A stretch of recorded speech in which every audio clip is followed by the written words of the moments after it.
don't know what we are, but yeah, almost all the we're friends with a lot of Koreans and Chinese, and they all use that FOTB, but I've never seen it with the A.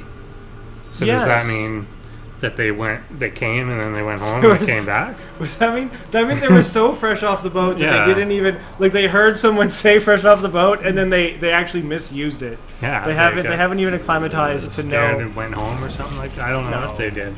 I don't know what it is, but that's what they say in Vancouver. But we got the spinny. I think we were supposed to say who these people are, because that happened. I don't know. We had there in the orange. We had the Kaien, which we're talking about. He's fresh off the boat again, and we had TrpleT's Paradoxical Ascended, who is scouting in this pattern. Now I'm not sure on this version of the map if it was never forced cross, but I think there was a time that it was forced not close.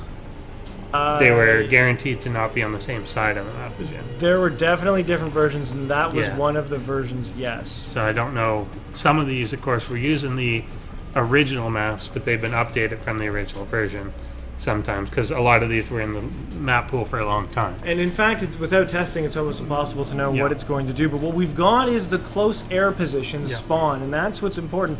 Almost like Desert Oasis now, where we've got... Thank you, Kimchi. Thank you, Kimchi. Yes. When I said mildly racist, it was obviously a joke where I make fun of the fact, and because I live in a very multicultural city, I feel like I can get away with it and sometimes say things I shouldn't under circumstances. But I appreciate Brent Thompson for making fun of me. Exactly. Well, they didn't see that, so that's fine. He could have just... they couldn't. I'm sorry. I'm not good at this. I'm so happy to be here, and I'll get... figured. Yeah, exactly. So we've got fairly early.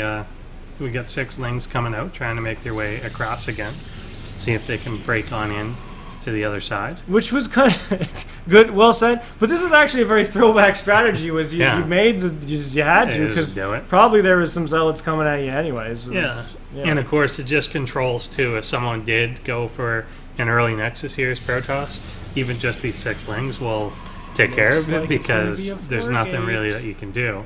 Is this Zealot going to make it? Is he going to... Let's watch the ramp. And if he does make it, is it wide enough? He didn't He's on rally the wrong it. side. Wrong side and there. And micro. Check this out. Kaien worried what we'd say about him. Well, I say that is excellent, Mr. Kaien. Oot and a boot, and don't lose the links to the probes. Just keep him running. Lose the mining time. You don't even need to kill him right now. Wait. Come back. Can't leave your probe. Get that one. Some lings going down. Nice little surround here. And that one lives with fairly low health there. And the follow-up here is drones. He made a couple more lanes when he saw that he could get in, but he actually followed up mostly with drones. He's got his queens under production now.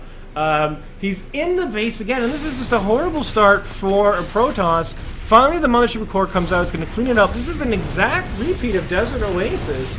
Where our Protoss player just wasn't quite ready for some early lanes. Yeah, just by a few seconds, and of course it's hard to time the timings on maps that you're not at all used to. So you probably on your ladder maps, like any Diamond Platinum player, they may not be pro level, but they probably know around the time that you need that Zealot out. Well, on a map that's 4 years old, how are you going to know that? Yeah, nowadays, you're not really going to know.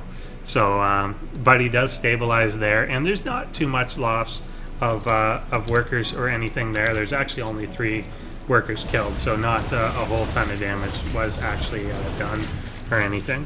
Well, the Mothership Core is coming in here, but there's 2 queens in the main, and they're going to be able to push this back and might even finish it off. It should get out if he's careful, and there it goes. So no real damage done with that harass to try to even things up, but our Protoss is in position. He has a hidden pylon right in that gold third, so he's got the opportunity to put on some pressure, and it looks like the warp gate research should be finishing soon. And we'll see what his choices are. And am I seeing 4 gates, or am I seeing... I'm seeing I think we 4. are...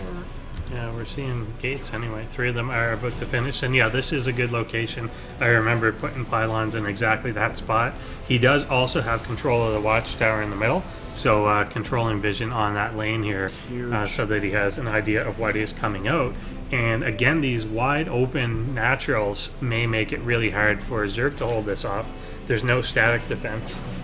really there either. No. So a big warp in from our Protoss player could make this pretty rough, as we do see warp gate almost coming to fruition, and of course these gateways about down. We do have a supply block there, stopping like some earlier units, but that should clean things up mostly. You might miss out on a unit or two. The issue here is that speed should not be done, in fact, for the time that this attack comes. But Zerg might be feeling something. Although he's dropping money on two Evo chambers, that's going to hurt him. But he's at least got some lings on the field. Yes, and in the old days, you did need a spine crawler or two to hold the 4-gate. Now, 4-gate was nerfed significantly in the warp gate research time and whatnot. So I'm not sure how this plays out now, but a free stalker is always fantastic.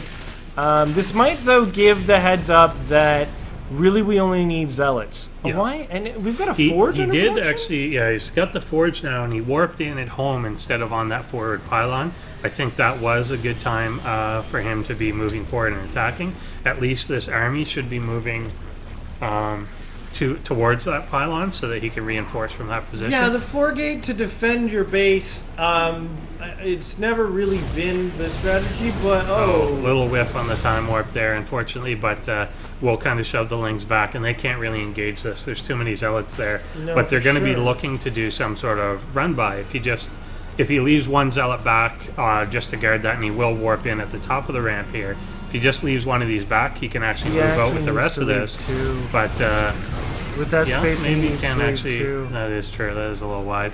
But really does need to be moving across now, but only bringing half his force. So what's happened now, the Zerg was able to scout out all of this. The Protoss army is moving out piecemeal and not together, and the Zerg has Banelings, which, seeing he didn't realize it was only, he didn't warp into two. Banelings are actually effective against Club Zealots, and he's got the creep here, so they've got the speed. Looks like Protoss is going to be in huge trouble, but actually, if these Banelings are wasted on the first group of Zealots... Pretty good splitting them up. I mean, Zealots tank it reasonably well. He will lose all but one there if he can warp in position. He's got this other group slightly behind that are just coming in to engage, and the warp in follows up. And we have 5 more Banelings under production, but if he attacks quickly, he may be able to neutralize everything before they come into play.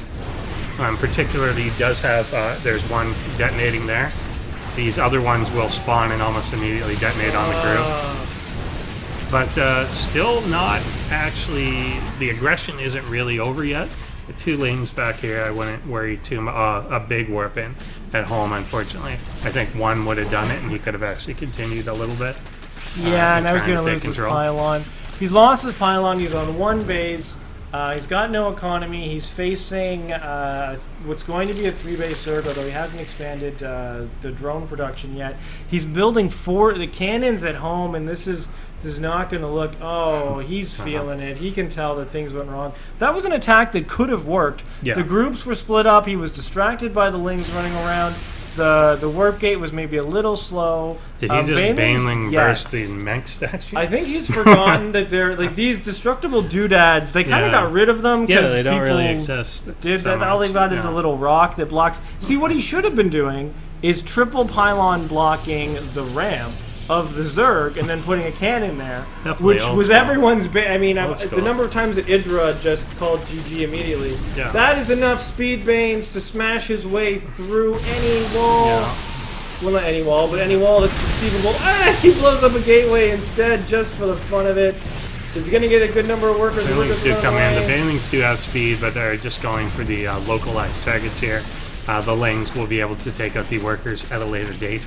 And just going after additional pylons. The TrpleT here, not quite going for the jugular yet, but he knows that he's obviously in a commanding position as more lings do stream across the map to make their way over there. Really only fighting with the probes at this point. The only thing on the map are 14 probes, and Ascended does call GG. Pretty good showing by him, just not the perfect timing on the attack. Was the thing. I think he had the material he needed. He just didn't have it where he needed it to be at the exact time. If he